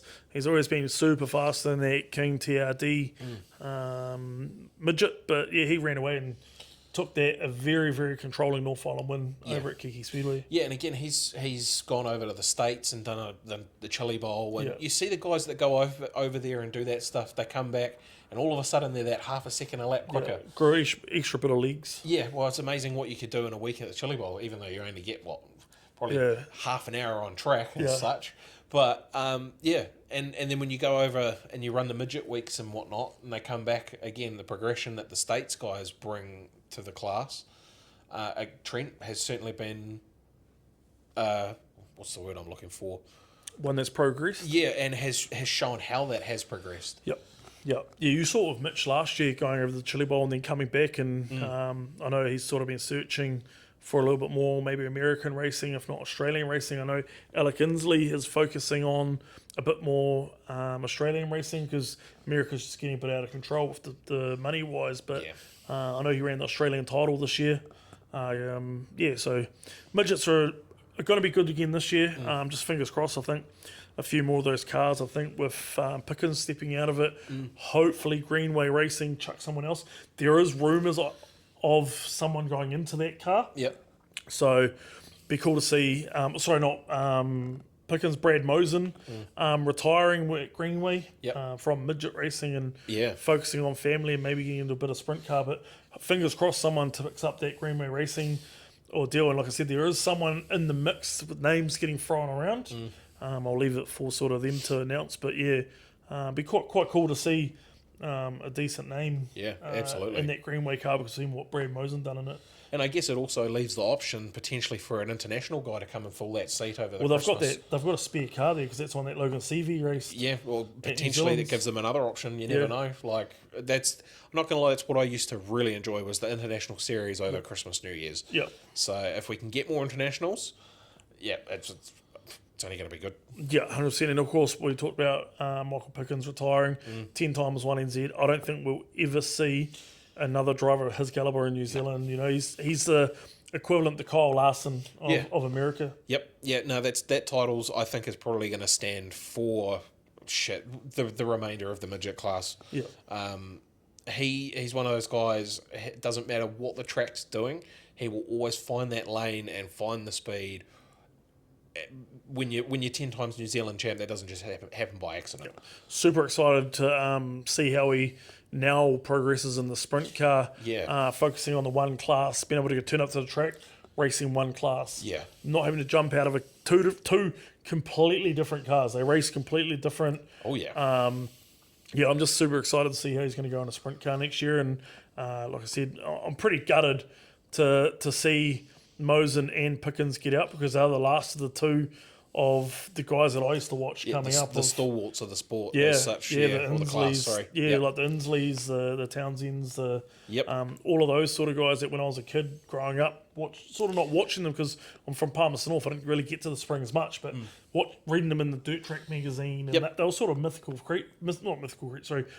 people, creatures of some sort. But Speedway people are creatures. But like sort of watching them and not really understanding who they were and just seeing what they used to do and the results that they were getting and but like I said, it's bittersweet. It's coming to the end of that era of drivers now that they've retired and sort of super stock class. You don't really get that because there's always new people coming through so regularly and so fresh that like I said, they have the numbers as well. There's a tenfold amount of super stocks than there would be midgets in New Zealand. But super excited, like I said, to see Pickens in a sprint car full time, and hopefully, fingers crossed, Brad Mosen can maybe slide into one of those Dean Cooper cars. And when he was in the sprint car a couple of years ago at Kiki, GP I think it was. Yep. Or North Islands, one of the two. He ran very well there, and I think he did a couple of meetings down south. So transition that nicely into sprint cars. Been a very, very interesting season. Of course, we didn't really have any internationals in the North Island. No, nothing this season. So the South Island really turned it on. Yep. Super proud of what the South Island have done this year with that class. Rapuna and Cromwell getting Caleb Montgomery, Tanner Holmes, and of course then Joel Myers Jr. coming back to New Zealand after been here for a few years now. But quite cool to see those two boys come over. And guys that me and you had talked about before they even turned up. Yep. Through their YouTube channel. Yeah. And again, they bring that following and that whole other technical level that they bring. Insight as well. They don't hold back. They chuck the GoPro on what they're doing and explain everything. Yeah. Teamiers is another one that was good at it when he was out here and talking about way tracks go. And but Tanner Holmes and Caleb Montgomery, two very, very fast drivers coming out here. Very raw as well. Whether they have a good night or a shit night, you see what's going on. Yep. And they don't hide anything as well. Yeah, Tanner had that big tip over at Ruapuna and straight away, like you watch his YouTube that week and boom, everything talking about it. And with voiceover and everything. Like they don't hide anything where some of the big teams and whatnot, they're all hush hush, we try to keep ours, we want that extra tenth of a second. Yep. Where these guys are, we're here to show you what we do, how we do it, and That's awesome. Yeah, and it's only going to be good for our class, our sprint car class in New 100%. Zealand, with especially the South Island. They've got some very fast drivers down there with the Duffs and Connor Rangi, and as I said, young Burson, Jack Burson was running for some of the season. Plus other guys, Caleb Bourne was a guy that really stood out for me at New Zealand's at Kiki a few years ago. But yeah, like the likes of those guys down there, it's only going to make them better. And New Zealand title down there at Cromwell was one for the ages, and I'm pretty proud of my mate Daniel Thomas for the second time won NZ. I don't know whether it was common knowledge, but I think if he didn't get a New Zealand title, he was going to retire this year. Yeah, well, that's cool. Keeps him in the seat, and it brings a 1NZ back to the K as well. Yeah, and a lot of people out there talking about who I'm going to be talking to throughout the off-season. Daniel Thomas is one that I'm going to sit down with next month. Me and Jared talked about it a couple of weeks about me and him going over and going to have a chat, and then also going to do a little bit of a team tour around the Mekando racing. The guy Mekando from, I think it's Hamilton Powder Coaters he owns. Has been a huge driving force behind Daniel Thomas and all of his racing throughout the years. So only fitting that he got the 1NZ and, like I said, bring it back to Kiki and New Zealand title this year over at Bay Park. It's going to be a doozy. Oh yeah, that place is certainly accustomed to the old sprint car. If you haven't seen sprint cars before, Bay Park is honestly one place to go. Because watching them turn in off that straight at full tip is rather impressive. Yeah, especially with the New Zealand title. Did Joel get third? Three. Caleb Two. Yeah. So Caleb Montgomery got, or was it Tanner? Was it the other way around? Oh, yeah. So Caleb got a number around that much. So they both finished on the podiums, and sort of Daniel Thomas feeding the two Americans that have been the fastest things in the country. And done a lot of laps around Cromwell. I think Daniel Binder's car a few weeks before the New Zealand title as well, and it stayed down there in Christchurch, and a lot of guys down there had sort of helped get the car back together before the New Zealand title. But yeah, cool New Zealand title, young fast driver. He's just I haven't listened to the podcast yet with Hayden at the Stagger Tape, Zachary Sokol. Yep, I had a quick listen to it. Yeah, broke the lap record in Cromwell this year. Broke the lap record at Kiki last year at practice. He's another one. It's only going to be a matter of when. Second generation sprint car driver of Aussie Sokol. Does all his own designs. So if you're looking for a design, make sure you check out Sokol Designs. He has been one this year. Contracted out of Cromwell this year as well. Yep. Seemed to have one of those seasons where it was just not, the luck didn't fall his way. He's only young. He's only sort of 20 odd years old, so it's going to fall to him soon. Yeah, exactly. It's one of those things. With the seat time come the results, I suppose. Yep. Yeah, and Kiki this year has the North Islands here with North Island Super Saloons and the North Island Sprint Cars. So it's going to be a good one around that track, and fingers crossed we get the cars to it. Yeah, and like when we went to 21 Speedway, the amount of sprint cars that turned up there was quite good to see. So if we can get that kind of number for your New Zealand title, man, that's going to be an impressive. Sort of one of the last classes that we'll touch on, the TQ midgets, another class that is arguably one of my favourite classes. Of course, never take street stocks away, but TQ is not just for the racing, but for the people. Caden Barker, Aaron Humble, Dylan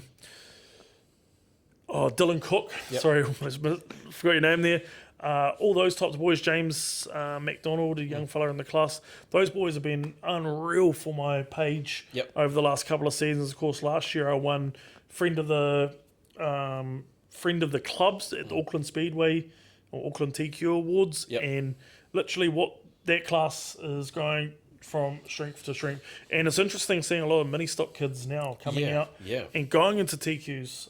Wellington Speedway is just thriving with TQs now. And what was a couple of seasons ago, they had minimal numbers. They had none. I think it was a year before Terence Durrell and Caden Barker and Regan Tyler went to TQs. It was still all right numbers, Aaron Humble and the likes of those guys were still running. The Todd boys and Sean Cook were all running TQs, but seeing the progression of the mini stock kids, the likes of Jack Wilson, the 21K coming out of TQs and going in, and Terence Durrell now just going on the midgets, but he came out of mini stocks and into that class. So it's sort of not just the kids coming out of quarter midgets now. Yeah. It was quite cool to see.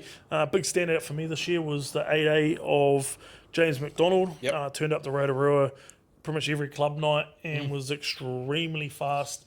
Not scared to put it up against the fence. And I think he took out all the features here last season. Yeah, and Rotorua is not an easy track for TQs, I should imagine. No, we had the North Islands last year, which I missed.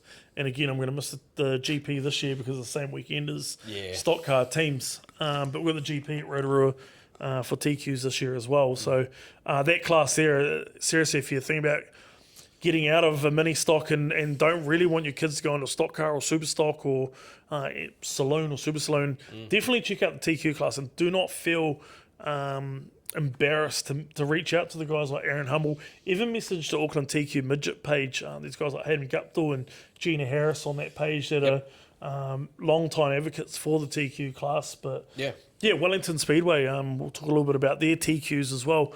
They had sort of like Daniel, I can't remember his last, Daniel Hole, that had raced super stocks in a saloon. Ethan Donahue.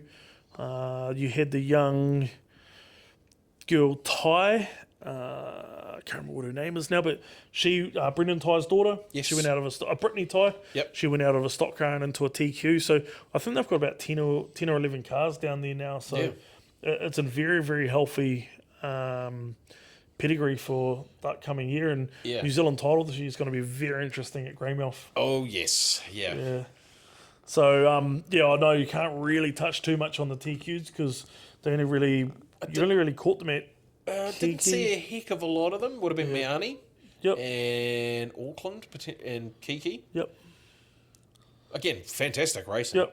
It's open wheel, so I'm all about it. Probably the one, not a standout, but Aaron Humble seemed to have no luck this season. He had the car, had the pace, and then someone run into him. Had the car, had the pace. It was just one of those electrical seasons. issues or fuel issues, and even to the point where he got caught up in all that drama up in Auckland, and his car was pretty much totaled. And sort of Tim Clark and Aaron Hodgson reached out to him and got that car fixed up and back racing for him, which was quite cool to see. I think he had a decent one at Meani as well. So it was one of those seasons where it was a season that tested him because, like he said, in one of his not interviews, his season write-ups. That it was a season where he was even thinking about giving up. It's one of those things when you go through a season like that. I don't blame you. I've been there personally when I was racing. It was circuit racing. It's demoralising. You just put the car in the shed, close the door, and walk away. So credit to him to get back out into the shed, spend just as much time as he probably would at work fixing that car till 2-3 o'clock in the morning to come back out and just have that run of luck that he did. So and again, that's the side of the sport that people don't see. The one that stood out for me was the feature win at Kiki for the North Island midgets. North Island midgets. The motion, it was sort of a couple of weeks after his mate Tubbs, Toby Lalo, passed away. Everything just sort of snowballed into one perfect storm for him, and he took out the feature. And you can even go back to the stream from the Broadcast Co Motorsport and hear my voice cracking because I knew how much it meant to Aaron to win just that feature. It was a normal night's racing. It was a normal feature, but to come away with what had happened. And the stuff leading up to it just makes it all that much more special, doesn't it? 100%. Mini stocks this year. It's been a huge amount of racing for those kids this year. Well, a huge amount of mini stocks. But that is awesome to see because that's where the next generation is coming from. We just talked about all the mini stocks with TQs, the super saloons, the stock cars, super stocks, and all that jazz. They turned it on again this year. There was some epic racing. I know you got along to the Gisborne 1200 up there at Aupuni Speedway. The one and only meeting for Gisborne this season, the last meeting of the season as well. That was good. Some interesting driving, I'm not going to lie. I haven't actually posted the footage from that because of that. I just thought I'm not going to set a standard, but just be like, Yeah, we don't Just turns it into a shit fight, really. pretty much. Yeah. It's one of those ones to stop that side of it. Yeah. Just don't post it. Yeah, it was already aired enough as it was with some of the parents and Yeah. some of the posts that you didn't need to add fuel to the fire, really. 100%, and that's the thought process behind that. And again, mini stocks, so the kids. Yep. You've also got to be mindful of that. Yeah, I definitely got sent a few videos of it, and Oh yeah, I'm not like some other pages out there that like to add fuel to the fire and get the clicks of it. It's sort of it's a kid's sport, man. We don't need to see some of these adults and some of these kids carrying on like they do. And yeah. you know, I had a few people say, "Hey, can you send me that?" And it was just a straight up big no. Yeah. Don't ask. Don't. I'm sorry. Like yeah. Yep. Big one this year. MIP not running for the first time since it started. So absolutely felt for Rotorua and Sonia and the crew this year. We 240s was one that we got rained out on and had to run over 2 different weekends. And the North Island stock cars had to run over a couple of different weekends. And of course MIP just didn't stop raining and rained everywhere else but here. I ended up going over to Huntly for the one and only meeting. Yeah. And they ran 2 groups of mini stocks over there. And That's right, yeah. Massive thanks to the Huntly Club, Red and Fiona and the team over there for allowing some of these kids, because there was kids from Blenheim, the Philpots that I went over with, Fletcher and Charlotte and Brent. They ran there. It's a long steam to come for no racing. So when other tracks can front up and be so accommodating. Well, again, those kids probably were like, "Oh, all of a sudden I get to race a track I never even thought about racing it." Well, you ended up heading down to Wanganui, and there was sort of 3 groups of cars down there. All the Palmy, Wellington, and Wanganui, and the South Islands was sprinkled in amongst it. Yep. And mini stocks they've had really good racing. Yeah. Like the cars again are getting faster and faster. Yeah, and just the professionalism of some of these drivers as well. They're going back and watching on the likes of your page and other pages and in cars and what they can do better, and and you the sort of tuning see aspect. well, you sort of see some of those kids that are over the seas that race the micro sprints and how much data they take on from the in car and watching other people's in car and how they can go faster. So the mini stock kids are definitely getting more professional with social media these days. 100%. And technology, you know, chucking a DJI or a GoPro on their car and away they go. And which is good because it helps them with the sponsorship presentation as well, because when they get to the other classes, well, they go away and mum and dad don't want to help them anymore and they need to front to a business and be like, hey, this is what I can do for you. It helps them as well. Also helps them in life. 100%. Yeah, all about talking to sponsors and talking to people that they need to talk to, and it's definitely the mini stocks this season were very fast and very good, and always super competitive. I got to see a little bit of, course, commentating, but a lot of different names around different tracks stood out this year, which was quite cool to see, and a lot of kids humbling and a lot of kids watching my stuff and talking to me, and pretty stoked with that. That's about it that I can touch on. Modifieds, of course, dominated by Brad Lane again this year, and Mr. Modified. Good to see Cody Hutter, the 68 that got 2 or 3 NZ. The furniture removals car. Good to see him sort of very, very competitive this year, buying the ex-Foxy car. I can't really talk too much about modifieds. I didn't see barely any modified racing from the season. It was mainly just stuff off live streams and other people putting stuff up on Facebook and YouTube that I actually got to watch the modifiers this year. So I know the likes of Samantha Lane had a very good season. Kaylee Brooks from Auckland, who bought the Luke Brown modified, she had a really good season. And of course the usuals, the Brad Lanes, the Newton Gorges, and all the guys in between. Blair McPhee, quite cool to see Sheldon Arapere. Yes, that's the name. Step into the modified class. And I'm pretty sure he's getting back into it again next year. Don't quote me, but I'm pretty sure running again next year.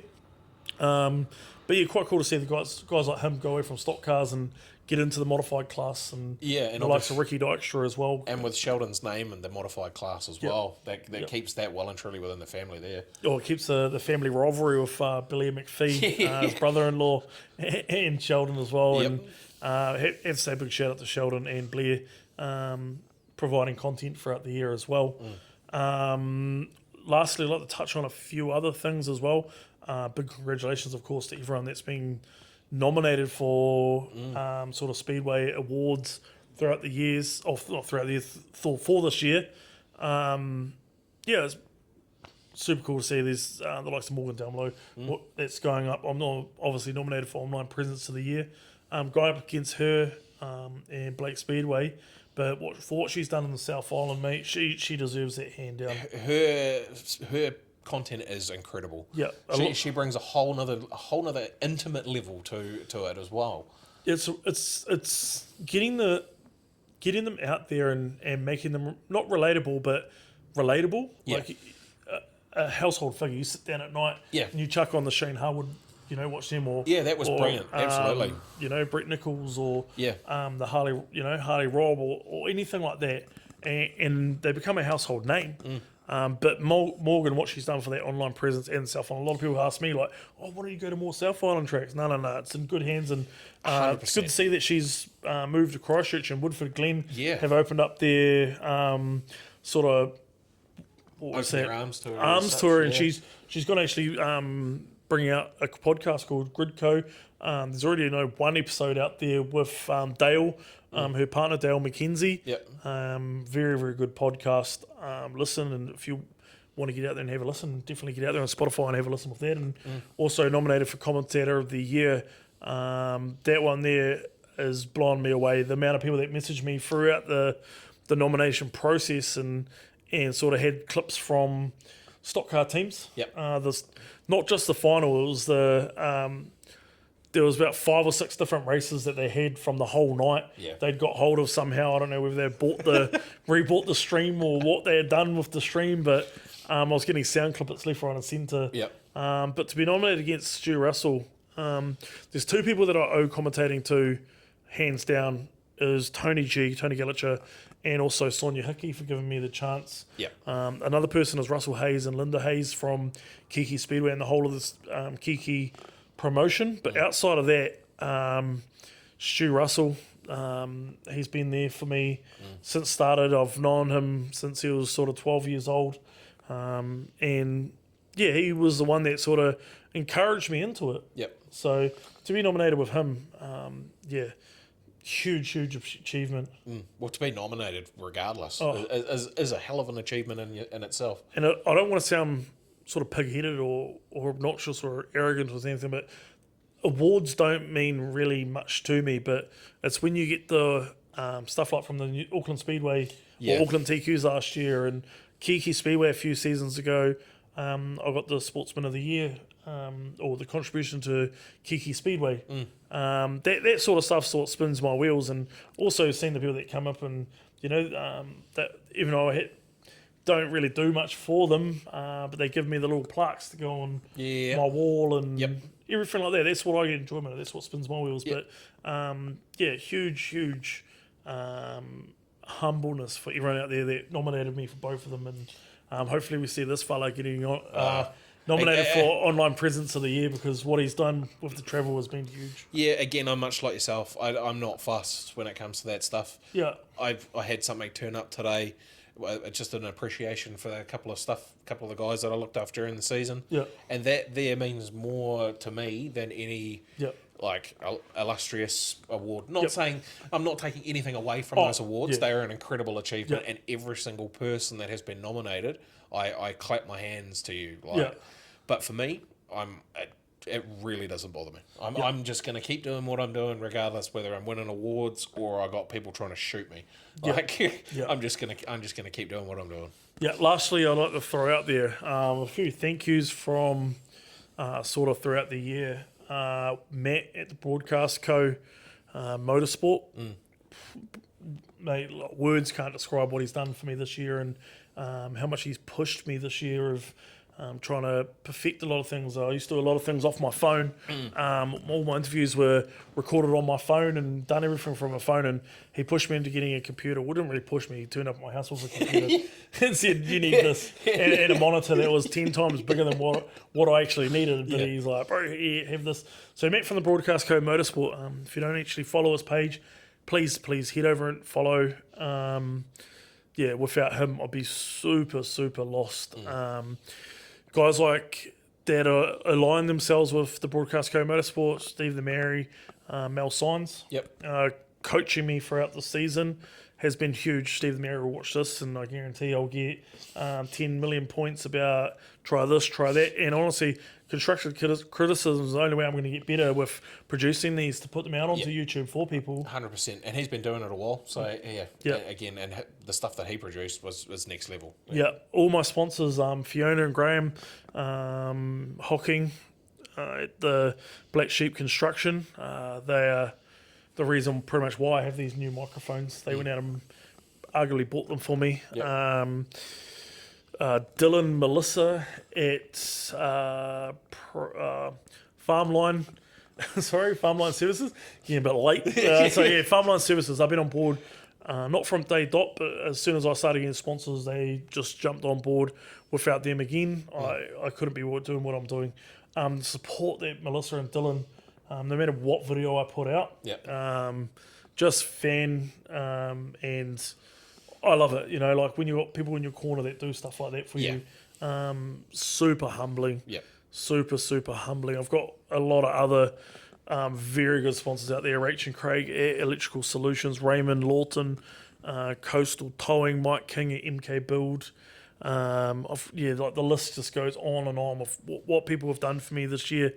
Dave at X Events and Dave and Karen at X Events and Fast Fuel Rotisserie. So if you're ever in the pits at Palmerston North Speedway, and well, not the pits, at the food court area, make sure you head along to Fast Fuel Rotisseries. And then if you're in Palmerston North and you need something to do, they've just added sims, stock car sims to in there. So yeah, they've got the go-karts and the smash room and the spacies and everything like that. So you've got some good sponsors on board with me throughout the season, and this is just a little way to say thank you back to them. If you're looking to keen to jump on board next year, feel free to give me a message, and I can flick you out a sponsorship proposal, because I've got some cool stuff coming up. Me and Jared just talked about it before, and some cool stuff coming up and some insights that will be quite cool. But other than that, bro, and lastly, can't forget my beautiful, lovely wife. You just about put yourself in the dog box there. That puts up with my shit throughout the year, and as much as she doesn't like to admit it, the amount of times I make her sit there and watch a video before I post it. And all the constructive criticism that I get from her way, what she does for my page and everything, you know, I drag her from track to track, and I just pretty much couldn't do what I could do without her on my page. And then also lastly, Jared, what he does for my page, and all the chin wags throughout the week. We spent hours and hours messaging each other and talking about different content. But exactly. Any thank yous that you want to give me? I know you got a couple of sponsors or a sponsor out there. Well, my main sponsor is work, more or less. These guys, Cheap Tyres Rotorua and Tauranga. Honestly, I could not have done last season without them. Just the flexibility with the rainouts, changing where I was going, needing this day off, nothing was an issue. And to be honest, when it comes to the work side of it, nothing is an issue for us. So it goes with it. It's special thank you to Tracy at Trackside Snippets, saving me seats and whatnot throughout the season, because we all know what I'm like with that. I fret over that shit, especially the weather. Again, she's helped me out immensely this season. She's grown quite well as well. It's another page that like I'm not one of these gatekeepers that try to tell you just to follow my page and my page only. Tracy at Trackside Snippets, what she does is a little bit different to what me and you do, but the same. She's definitely grown over the last couple of seasons, and she got nominated for an award a couple of seasons ago. And her day will come again at Speedway New Zealand Awards for what she does. Yeah, well, she got a huge achievement. She got it nominated in her first season. Basically. And again, what you said, she does. She's got a whole different niche to anybody else. And she tells a story with a meeting. She can literally go to a meeting and capture that meeting, and you can sit there as though you're at the meeting watching it a week later. So again, I love you, Trace, and what you do is incredible. So that's basically going to wrap it up. We might try to do a little bit of this next season. Maybe once a month, me and Jared will catch up. At home, I've got a couple of things I just need to finish off at home, and we'll be away laughing with what we're doing here at home. Also, might do a season preview. Yep. By then, we'll have all the dates for New Zealand titles and national titles and all the track codes not track codes, track dates, and we'll be able to figure out where we're going to go from there. And Yeah, probably have and some all more that stuff jazz. penciled in and where we're looking at. Yeah. From my side of things with these interviews, I've got Daniel Thomas and Seth McConchy, and also Cody McKee, sort of lined up, and a few others. I've got a couple of old boys that I don't really want to mention because I don't want to shoot myself in the foot with mentioning them and not happening. But yeah, got a couple of old boys coming on, and we're quite cool as well. So if you're loving these, please hit subscribe and like and comment. Tell me who you want to see on here. Anyone throughout the North Island I can try get to. Sort of subscribing helps me get to these places. And thank you to everyone that has subscribed. Like seriously, people from around the world that have been on holiday sending me things. People from Bali and Vietnam and all of that jazz, sending me little snippets and watching me on the old bloody giggle box. And it's been quite cool to see. Pretty humbling. Yeah, I had a random comment the other day from South Africa. Yeah, I'm like, oh, okay. It's just amazing where your stuff gets to, eh? Yep. Sweet. Like I said, cheers for everything everyone's doing. Cheers to my sponsors, and thanks, Jared, for jumping on board. Cheers. Cheers, guys.